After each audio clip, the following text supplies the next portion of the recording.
Headlines brought to you by Chitale बंधू.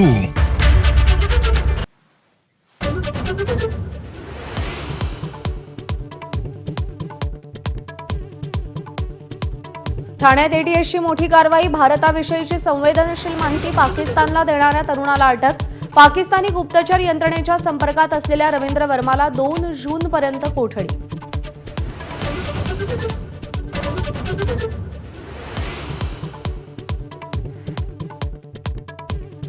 कारगिलहून पाकिस्तानला गेलेल्या नागपूरच्या महिलेला परत आणलं. सुनीता जमगाडेला 2 जूनपर्यंत पोलीस कोठडी.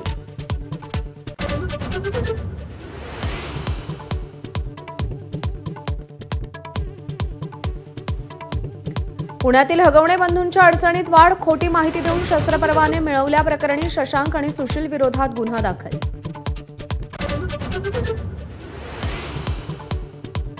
वैष्णवी हुंडाबळी प्रकरणी पती शशांक, सासू लता आणि नणंद करिश्माला 14 दिवसांची न्यायालयीन कोठडी.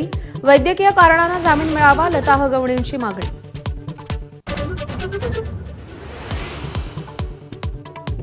दोन 2024-25 मध्ये महाराष्ट्रात विक्रमी परकीय गुंतवणूक. गेल्या आर्थिक वर्षात राज्यात 1.65 लाख कोटींचा एफडीआय. देशातील एकूण एफडीआयपैकी 40% गुंतवणूक महाराष्ट्रात. फडणवीसांची एक्सपोस्ट.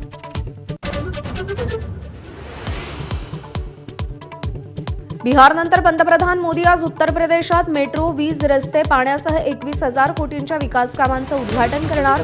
मोदींच्या स्वागतासाठी ऑपरेशन सिंदूरला सलाम करणारे पोस्टर्स. जम्मू काश्मीर दौऱ्यावर असलेले केंद्रीय गृहमंत्री अमित शहा पूंछमध्ये पाकिस्तानी गोळीबारामुळे बाधित झालेल्या कुटुंबांना भेटणार. बीएसएफ जवानांचीही भेट घेणार.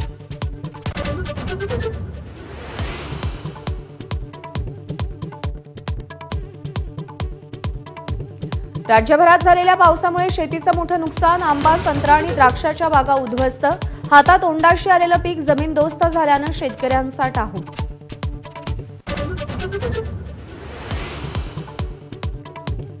महाराष्ट्रासह देशात कोरोना रुग्णांच्या संख्येत झपाट्यानं वाढ. राज्यामध्ये 425 कोरोनाबाधित रुग्ण. सक्रिय रुग्णांपैकी सर्वाधिक मुंबईत.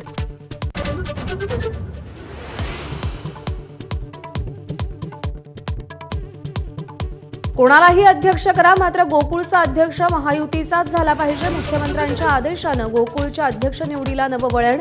मुंबईतील बैठकीनंतर कोल्हापूरमध्ये काल 2.5 तास खलबतं.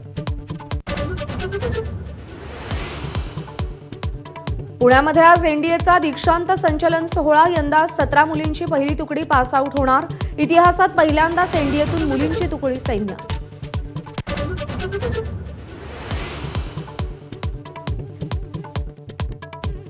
आयपीएलच्या पहिल्या क्वालिफायरमध्ये रॉयल चॅलेंजर्स बंगलोरचा पंजाब किंग्सवर 8 विकेट्सनं दणदणीत विजय. आरसीबी 9 वर्षांनी अंतिम फेरीत.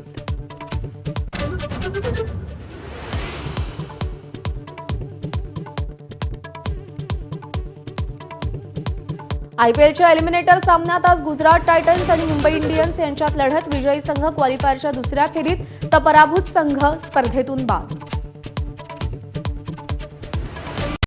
Headlines brought to you by Chitale Bandhu. ब्रेकनंतर बुलेटिनमध्ये आपल्या सगळ्यांचं